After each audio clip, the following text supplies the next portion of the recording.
What's the story in Morning Glory? What is the word, Hummingbird? Thank you so much for clicking on my channel and for joining me for this review of Life After Lockup Season 6, Episode 15, Caught in a Lie. Let's get started with Brooke and JK. So Brooke decides to meet up with Alex, which is one of JK's ex. I think this was a girl that he really was in love with, had a serious relationship with before he went to jail. And she's the one that messed it up. According to JK, she's the one that messed it up because she went back to her own ex. So she started seeing other people or whatnot, and it broke JK's heart. But when he came out of prison, he did go see her. From what we could see, he's seen her like a handful of times. And we really don't know what's going on between Alex and JK, if they're messing around, if they're just friends, if they're trying to get closure from each other. Who really knows exactly what's going on between them? But he has been spending time with her. And a mutual friend between Brooke and JK, and I guess Alex as well, by the name of Bonnie, had revealed to Brooke that Alex was pregnant by JK after he was released from prison, and she had ended up losing the baby through a miscarriage. So Brooke wants to get down to the nitty gritty and find out for herself, straight from the horse's mouth, if Alex really was pregnant with JK's baby. So they meet up at this place, like this outdoor restaurant type of place. I don't know what it was. And Brooke demands to see proof that Alex had a miscarriage. Now, Alex refuses to give Brooke any answers. She's not going to confirm or deny anything. And she tells Brooke that if you got your information from Bonnie, Bonnie was lying. She was lying to you. And she kind of leaves it at that. Was she lying about y'all having sex? Was she lying about you being pregnant? Was she lying about the miscarriage? She doesn't really specify what Bonnie was lying about. So she still kind of keeps Brooke in the dark. So Alex gets up and she starts walking away, like walking towards her car because she's done with this conversation. And Brooke begins to follow her. She steady follows her. And Brooke is basically antagonizing Alex all the way to the parking lot, walking up right next to her, getting all up in her face, walking in front of her, antagonizing her. And I think it was Brooke that put her hands on Alex first. She kind of shoved her, and then it was on and popping after that. So let's back up for a little bit. When Brooke first arrived at this establishment to meet with Alex, she was dressed, according to herself, she was dressed cute. She thought she was dressed really cute. She thought that Alex showed up looking like a bum. She had on t-shirt, jeans, and her hair was up in a bun. And so Brooke was making fun of her, like, how could you show up to meet me dressed like that? I thought you would have tried to glam it up a little bit, basically to compete with Brooke because Brooke thought she was looking really cute. And little did Brooke know that Alex probably showed up sort of bummed out like that and her hair tied up in a bun because she was ready to rumble and roll if it got to that point. Brooke was so busy trying to be cute, she really wasn't dressed for a fight, even though it was a fight that she herself was looking for. So as Alex is trying to leave and walk away and walk towards the parking lot, like I said, Brooke was following her. Brooke was all up in her face, like literally walking backwards in order to face her face to face as they're walking. And so Brooke shoved Alex. Alex, I was surprised. You can't catch Alex slipping. So Alex very quickly, expeditiously grabbed a handful of Brooke's long, loose, unconfined hair, okay, and dragged her. She dragged her all the way down to the ground. So they start tussling, but really Brooke was no match for Alex because Alex got the best of Brooke. Brooke was the one that ended up flat on her butt on the ground. I'm surprised her glasses didn't go flying off all the way to China somewhere. But she was able to salvage her glasses. So she gets back up. Alex continues to try to walk away from this girl, and Brooke is still following her. Like she wants round two. And Alex is just trying to get away from this psycho. So let me see. I lost my place here, y'all. Give me a second. Blah blah blah. Okay, so after all of that, Brooke kept on antagonizing Alex, and Brooke tells her, I just want you to stay away from JK. Stay away from my man. Alex never confirmed to Brooke directly whether or not she was messing with JK. So Alex is able to get into her truck. She rolls up the window, and Brooke has the audacity to say, "Yeah, you're rolling up your window. You're locking your doors because she rolled up her window and she locked her doors." And Brooke was like, "Yeah, you're locking your doors because you're scared."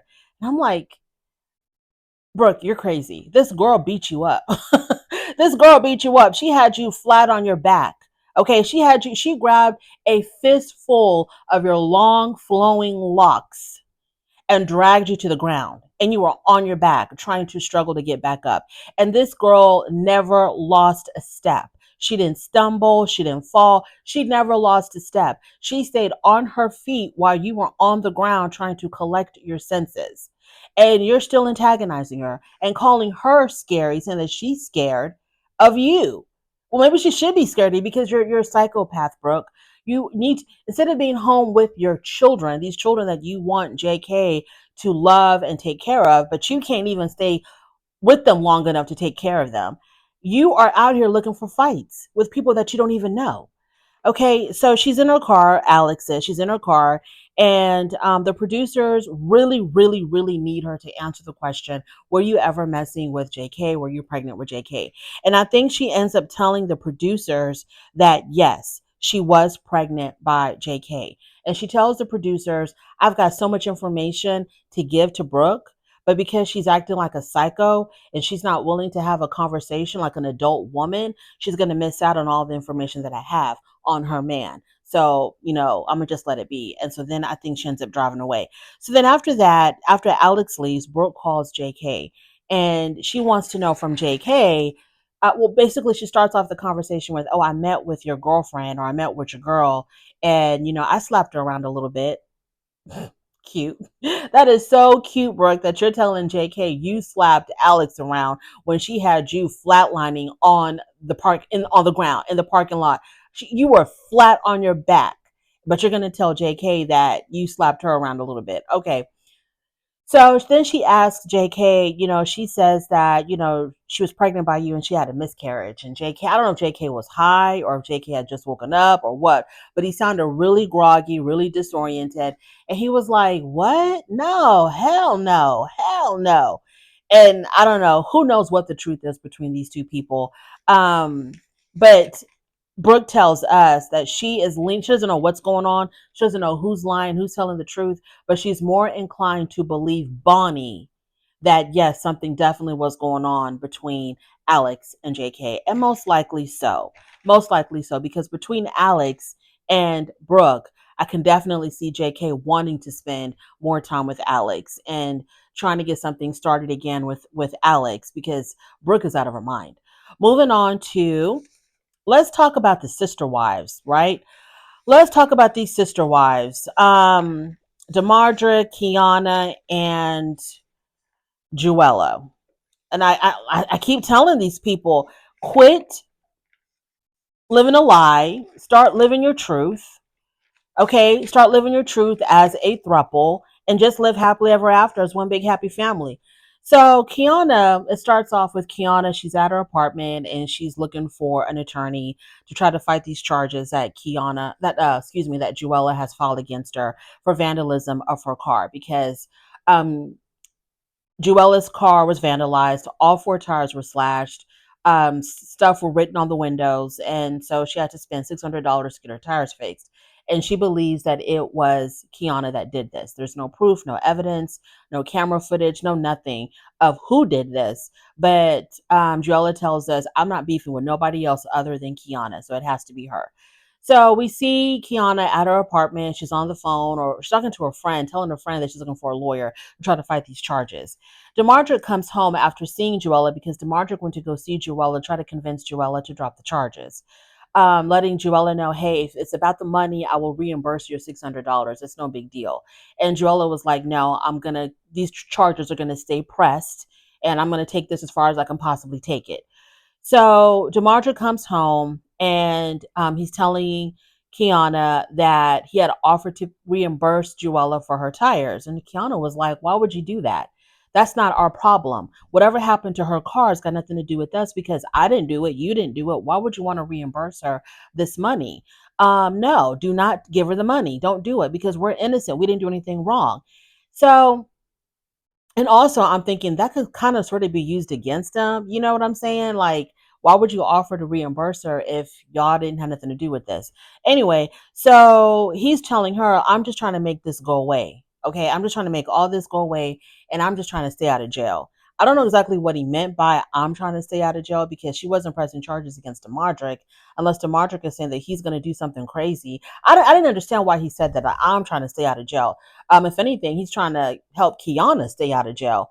So it's the day of Juella and Demardrick's son's birthday party. And remember, Juella invited Demardrick and she invited Kiana's two kids, but she did not invite Kiana herself.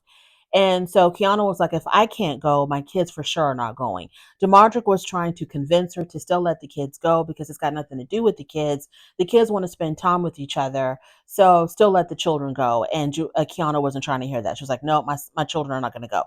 So she drops off Demardrick at the place for the birthday party, but then she has to make a U-turn and come back because Demardrick forgot to get the cupcakes. So when she came back, that's when that's when Juella saw her come back. And so now she's all upset again, seeing Kiana there. But Kiana didn't stay, and her kids didn't stay. But Juella did ask Demardrick how come she didn't let the kids stay at the party. And Demardrick was like, because you didn't invite her. That's why.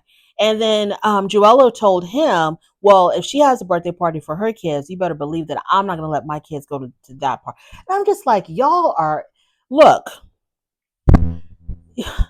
y'all are petty as hell. This is so, like, can y'all love y'all's children more than y'all hate each other? It just was like, girl, no. Don't punish the kids because y'all got y'all's crazy, whack, petty, adult nonsense going on. Don't take it out on the kids. The kids want to have fun. They want to spend time together. They want to eat cupcakes and cake and soda and have a good time and play games with each other. But y'all are blocking all of that because y'all are just petty as hell and would rather y'all's hate spill over onto these poor innocent children. So that's what she said. That's what Joella said. Well, if her kids can't come to mine, then my kids can never go to hers. And so Joella says that why would she let Kiana, she tells Demardrick, like, why would I even want Kiana at my child's birthday party when me and you are still sleeping together? I think that's what she said. My volume wasn't on high, but I think that's what she said. Why would I want her at my birthday party if me and you are still sleeping together? So at some point, Demardrick ends up giving Juella the money. And I was like, Demardrick, why would you do that? If y'all are innocent and your girl is innocent and she had nothing to do with this, why would you do that? Unless you think that she did this. You think that it's in Kiana to do something like this, because I couldn't understand why he would give her $600. And so he tells her, I'm gonna give you this money, for your tire. So she takes the money.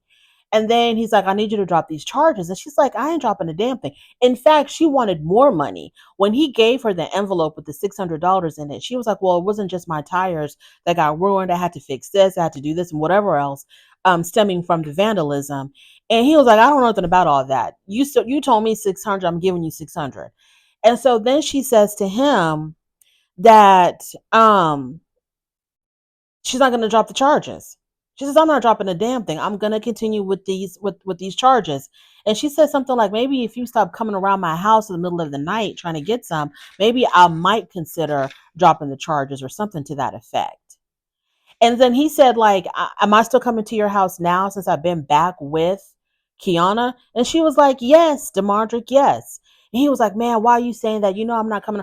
I don't know what's going on. Look, if y'all would just accept the fact that y'all are sharing a man and just make it even better by being a throuple, okay, being a living a plural lifestyle, just go ahead and do that. It would save so much heartache and trouble and pain and argument and disagreements and the children suffering if y'all could just live as one big happy family. I don't understand. Y'all are sleeping with the same man. He's not going to leave neither one of y'all alone.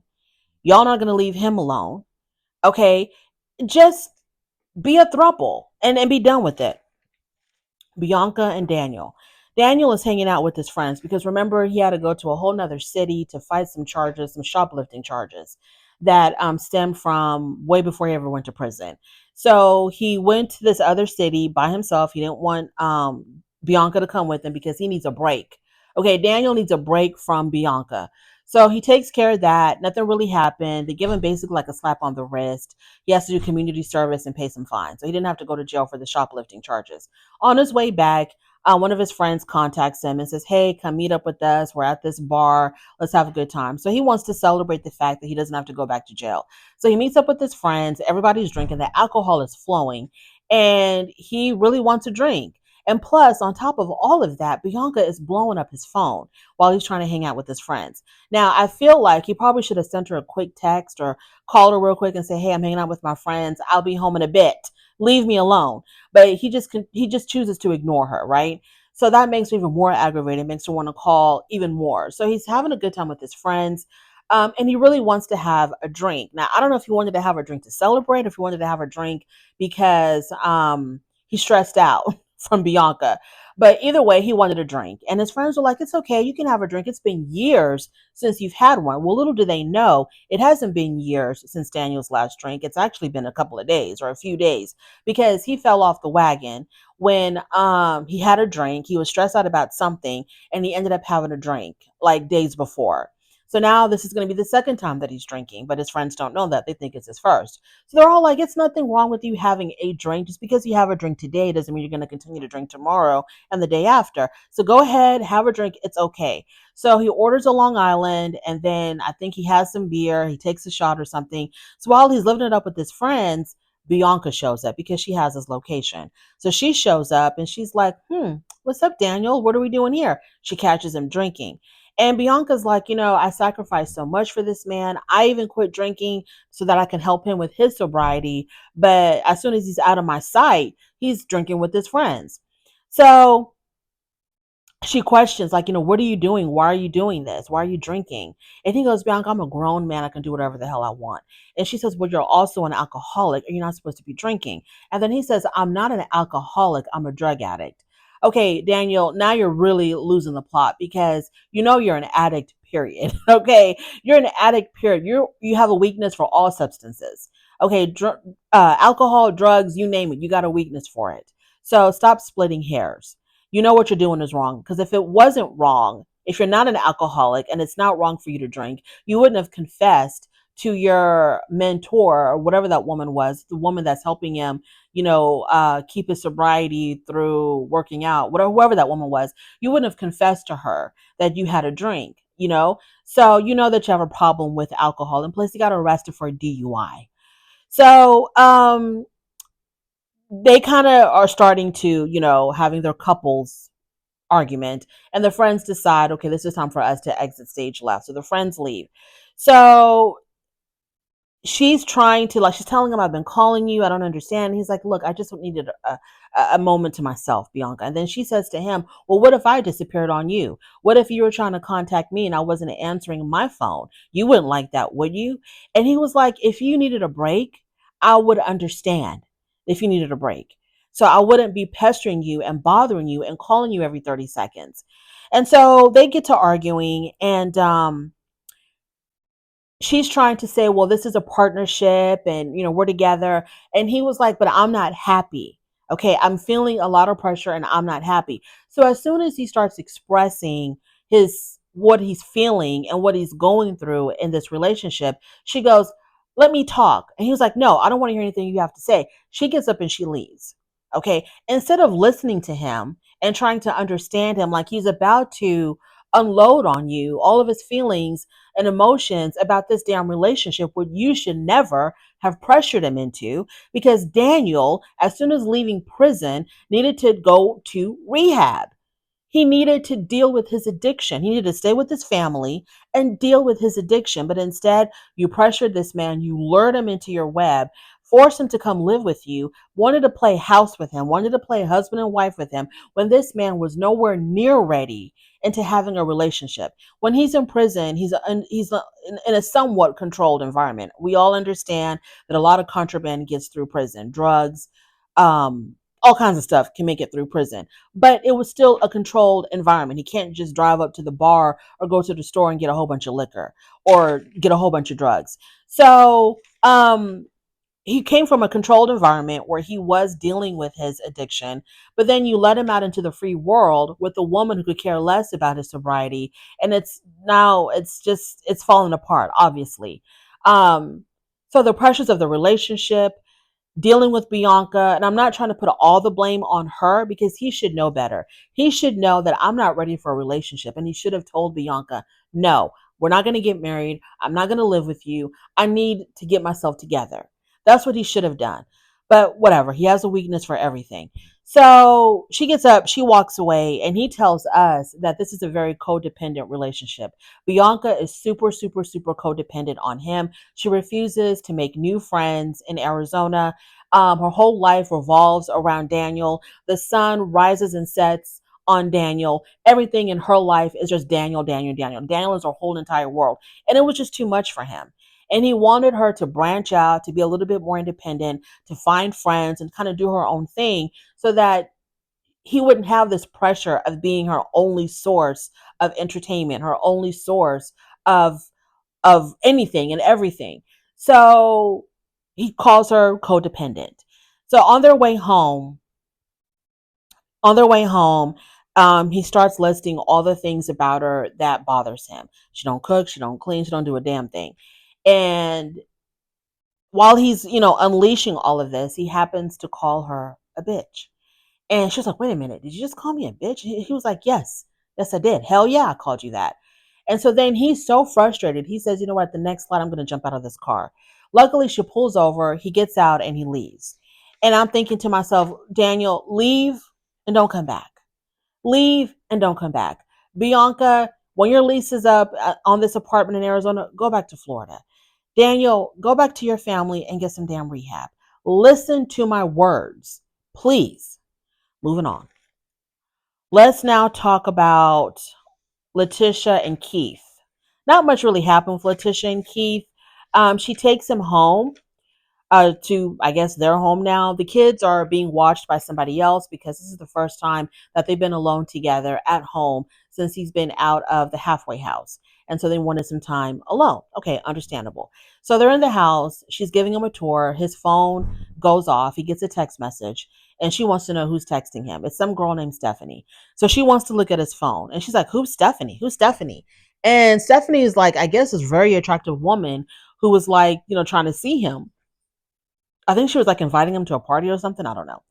And so Letitia's like, who the hell is Stephanie? He's like, I don't know who Stephanie is. I think I'm being catfished. And the reason why he thinks he's being catfished is because the person who sent the pictures looks like a very attractive woman. He says it looks like Sofia Vergara.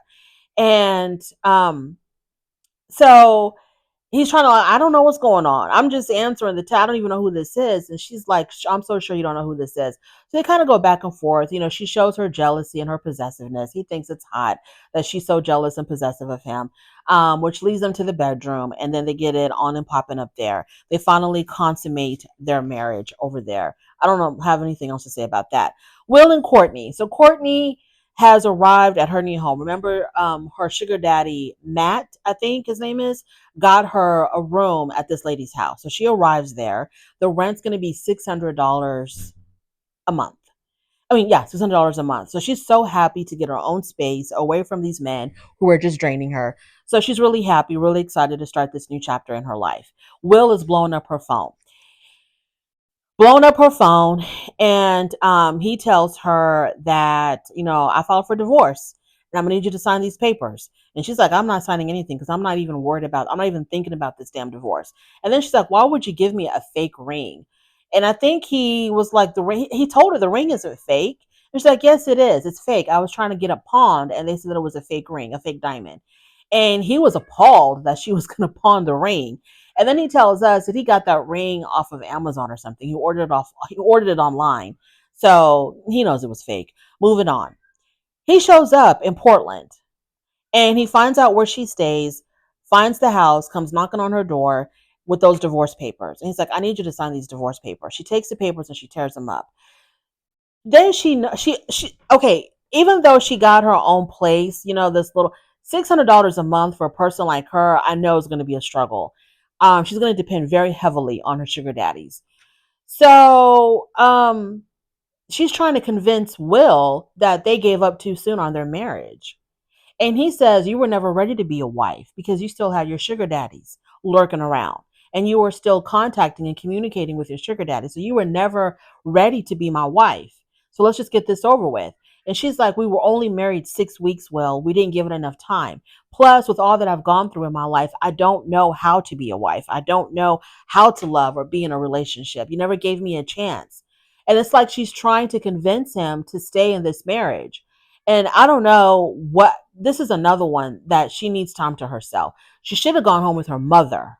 Okay. She should have gone home with her mother and gotten the help that she needed. But then again, we wouldn't have a show. If everybody did the right thing, we would have no show. We would have nothing to watch.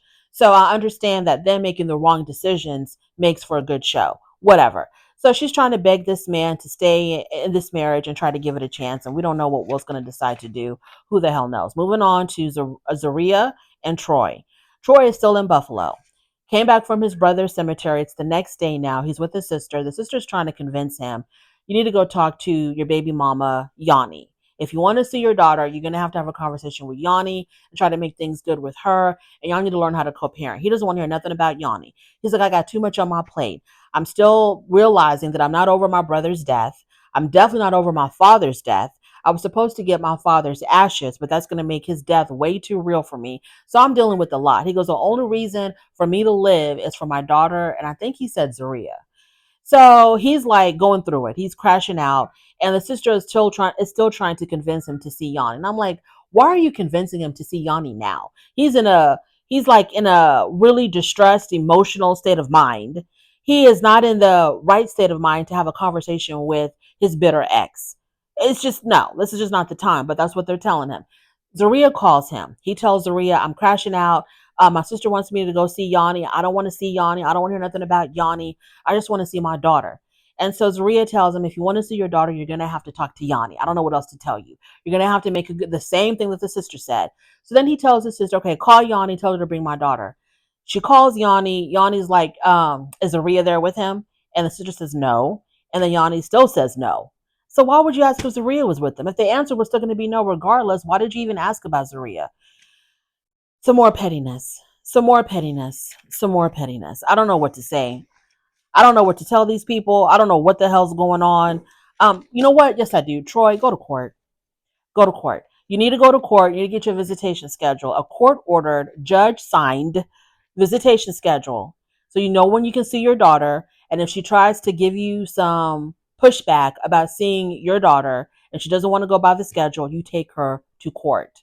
You got the money. Okay, y'all always want to play on social media that y'all are just rolling in dough. Y'all are making so much money off of whatever. You've got the money.